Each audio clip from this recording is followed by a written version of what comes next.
Bonjour à tous, je suis Zara Tiako. Bienvenue dans votre JT sur Chokanawa, la web TV qui vous ressemble.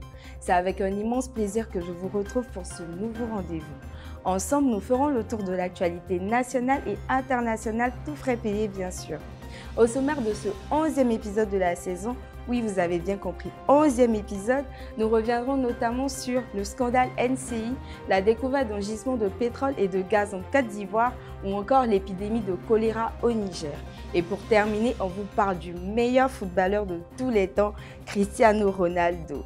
C'est pas hier ni demain, mais aujourd'hui sur Chokanawa TV, la web télé qui vous ressemble et vous rassemble. Côte d'Ivoire. Miss Côte d'Ivoire, à Olivia Yassé le trône, à Twitter la couronne. C'est probablement le programme télévisé le plus suivi en Côte d'Ivoire, l'élection de Miss Côte d'Ivoire. Cette année encore, il a été extrêmement suivi et surtout commenté sur les réseaux sociaux, Twitter en particulier. Entre les projets des candidats qui font penser à ceux d'une célèbre influenceuse ivoirienne, la présence de l'élu Kérosène ou encore le niveau d'anglais de certaines participantes, de nombreux Ivoiriens se sont donnés à cœur joie, ont braisé les Miss. C'était dosé. Au final, la longue cérémonie était plus intéressante sur la toile que sur scène. Pour la petite histoire, c'est la favorite, la candidate numéro 24, Olivia Yassé, qui a remporté le titre de Miss Côte d'Ivoire 2021. Rendez-vous l'année prochaine avec peut-être Didier Bléou qui a remplacé l'animateur Yves Dembella, empêtré dans une affaire sombre. Fin de transmission pour l'animateur Yves Dembella. Invité au cours de l'émission Télé d'ici vacances, M. Kader Traoré a notamment mimé une scène de viol tout en répondant aux questions de l'animateur M. Yves Dembella. Après le tollé provoqué, le sit-in organisé par l'association féministe ivoirienne La Ligue, ces émissions comme vendredi en dure pas au champ qui en ont parlé, le verdict est tombé. Certes, les deux hommes ont été condamnés pour les mêmes faits, apologie du viol et atteinte à la pudeur, mais les sanctions, elles, diffèrent. Ainsi, le présentateur a été condamné à 12 mois de prison avec sursis, 2 millions de francs CFA d'amende, une peine assortie d'une interdiction de quitter Abidjan. Quant à M. Traoré qui affirme avoir été payé pour produire ce témoignage, il a été condamné à 24 mois de prison ferme, 500 000 francs de CFA d'amende. Rappelons que la tenue d'une femme ne justifie en aucun cas le viol. À bon entendeur, salut. Côte d'Ivoire toujours, mais point hydrocarbures cette fois-ci. Côte d'Ivoire, découverte d'un gisement offshore. L'information est tombée en milieu de semaine dernière. Un important gisement offshore a été découvert au large des côtes ivoiriennes. C'est la société italienne Eni qui l'a découvert. Elle a opéré en consortium avec la firme ivoirienne Petrosi Holding. Selon un communiqué de M. Thomas Camara, ministre des Mines et du Pétrole, les réserves découvertes concernent du pétrole brut et du gaz naturel associé. À l'heure actuelle, les estimations tournent autour de 1,5 à 2,5 milliards de barils de pétrole, 1800 à 2400 milliards de pieds de cubes de gaz. Pour rappel, en 2015, la Côte d'Ivoire avait décidé de modifier son code pétrolier dans le but de séduire des investisseurs étrangers notamment. Cette découverte pourrait lui permettre d'augmenter sa production qui est de 36 000 barils par jour. En ce qui concerne les revenus, il faudra partager les gains puisque la société Eni détient 90% des parts concernant 10% pour Petrosi. De quoi relancer une énième fois le débat du dimanche sur l'indépendance ou non de la Côte d'Ivoire. Après le sport, le football, comme dirait un célèbre animateur télé. Football, la Côte d'Ivoire affronte le Cameroun. Après leur match nul face au Mozambique, la Côte d'Ivoire affronte ce lundi 6 septembre le Cameroun à 19h dans les éliminatoires pour la Coupe du Monde 2022. Nous y reviendrons dans notre prochaine édition. Le match entre ces deux équipes est à ce que la tondeuse est à un crâne chauve, une rencontre au sommet. Souvenez-vous de ce joli but de Max Alain Gradel lors de la CAN 2015, parce qu'on ne sait jamais de quoi sont capables les éléphants de Serge Aurier qu'on annonce à Arsenal. Préparez-vous mentalement et physiquement à souffrir ou alors éteignez simplement la télé. De toutes les façons, peu importe le résultat, vous savez déjà que Didier Drogba est plus fort que Samuel Eto'o. Continuons le tour de l'actualité en Afrique. Direction le Sénégal, pays voisin pour commencer. Sénégal, aucune brique n'ira dans la cité d'Ekone. Il y a ces choses que beaucoup attendent, le virement de salaire, une victoire inattendue au loto, mais aussi l'album de Rihanna ou encore la ville promise par Akon.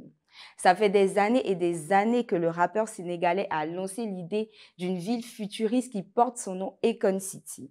Mais voilà, pour le moment, aucune brique n'est arrivée dans la cité ultra moderne et autonome qu'il a imaginée. Pour rappel, elle est censée accueillir un casino, un centre commercial, mais aussi un hôpital ou encore des restaurants.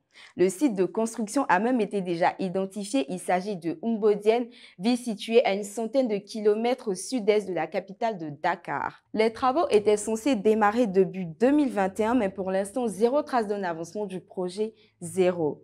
Puis encore, certains Sénégalais doutent que ce projet estimé à 6 milliards de dollars voit un jour le jour. De là à dire qu'Akon est en train de FIFA ses compatriotes, c'est un pas qu'on laisse volontiers les gamers franchir. Après le Sénégal, direction le Niger. Niger, une épidémie de choléra fait plus de 100 morts. Pays d'Afrique de l'Ouest, le Niger est frappé depuis plusieurs mois maintenant par une épidémie de choléra. Pour rappel, le choléra est une maladie diarrhéique qui ferait plus de 95 000 morts chaque année selon l'OMS. Rendu public par le ministère de la Santé nigérien, le dernier bilan fait état de 104 morts sur 2 874 cas. Rappelons que le pays avait déjà payé un certain tribut avec 78 morts sur 3 824 cas lors de l'épidémie de 2018. Après le Niger, repartons pour un pays d'Afrique de l'Est, le Kenya. Kenya, les éléphants en voie de réapparition. Régulièrement exposés à la télévision, des corps sans vie d'éléphants et sans défense gisent à même le sol, après avoir été abattus par des braconniers. Cela arrive fréquemment, mais de temps en temps, un signe apparaît. C'est notamment le cas au Kenya, pays d'Afrique de l'Est. Là-bas, la population d'éléphants a augmenté de 21% selon nos informations. Désormais, ils sont 36 200 pachydermes à vivre dans ce pays. Un vrai miracle quand on sait que le braconnage est une activité lucrative dans ce pays touristique. D'autres espèces ont vu leur population augmenter également. Il s'agit notamment des lions, des zèbres, etc. C'est parti pour le tour du monde en 80 secondes.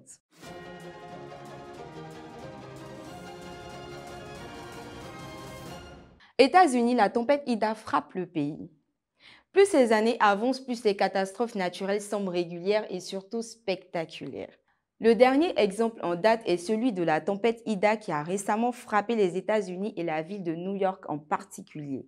Entre le métro submergé, les maisons inondées ou encore les rats qui nageaient tranquillement dans les eaux, la ville qui ne dort jamais a été plongée dans un sommeil forcé. En effet, les New-Yorkais ont dû se mettre à l'abri et attendre que la tempête passe. Certains d'entre eux ont malheureusement trouvé la mort. Au moins 44 morts selon nos informations. États-Unis toujours, mais musique cette fois-ci. Kanye et Drake sortent un nouvel album. Après des mois d'un incroyable suspense, savamment orchestré, Kanye West a enfin sorti son nouvel album Donda. Son nouvel opus porte le nom de sa défunte mère décédée en 2007, soit il y a 14 ans maintenant. Avant la sortie de son 10e album, le natif de Chicago a eu le temps de s'installer dans un stade qu'il aurait loué 1 million de dollars par jour, y faire plusieurs sessions d'écoute pour le public, écouler des vêtements et surtout s'embrouiller avec Drake. Kanye West a même posté puis supprimé l'adresse du rappeur canadien. Faut croire que celui-ci était trop occupé à finir son album pour lui répondre. Son projet à lui est dans les bacs depuis le 3 septembre dernier et a pour titre Certified Lover Boy. Selon les internautes experts en la matière, l'album du natif de Toronto ne peut s'écouter qu'après une méchante goubestine, histoire de bien ressentir les paroles. C'est le moment d'envoyer un petit message à votre ex, mais sûrement pas. Sans transition, après les États-Unis, le Portugal. Football, Cristiano Ronaldo dans le Guinness World Record. Chaque semaine, pendant que vous repoussez la date de votre retour triomphal à la salle de gym, Cristiano Ronaldo, lui, bat un record et en profite pour exposer ses tablettes de chocolat. La dernière exposition, c'était mercredi dernier après son doublé face à l'Irlande du Nord. Grâce à cette performance, le capitaine portugais, le quintuple Ballon d'Or, le meilleur buteur de la Champions League, est devenu le recordman des buts en équipe nationale, 111 buts. Il succède à l'Iranien Ali Day et ses 109 buts. Prochain défi pour le néo-mancunien, empêcher le brillant Paul Pogba de changer de coupe de cheveux toutes les 5 minutes. Et on termine ce journal télévisé par une bien triste nouvelle, la disparition de Léonard Groguet. Léonard Groguet et Aka Ngouan Mathias ne sont plus. L'un des plus célèbres comédiens ivoiriens est mort ce samedi 4 septembre 2021. Âgé de 75 ans, le natif de Daloa était particulièrement connu pour son sourire inimitable et sa capacité à faire éclore de jeunes talents tels que Zoumana Gbizier, Akissi Delta, Magneto, etc. C'est à lui que vous devez les fous rires devant Comment ça va. Yako à sa famille, ses proches, ses amis et au monde de la culture ivoirienne. L'homme est peut-être mort, mais l'artiste, lui, reste vivant, monument vivant. Nous apprenons aussi le décès de l'ancien maire de Cocody, Aka Ngouan Mathias, durant ce même week-end. Que son âme repose en paix et toutes nos condoléances à sa famille et ses proches. Breaking news, nous apprenons qu'une tentative de coup d'État est en cours en Guinée. Le président Alpha Condé aurait été capturé par des forces spéciales. Une photo de lui entouré par des militaires circule activement sur les réseaux sociaux. Affaire à suivre donc. Voilà, c'est tout pour aujourd'hui. Portez-vous bien et n'oubliez pas de vous abonner à notre chaîne YouTube. À très vite sur Chokanawa, la web TV qui vous ressemble.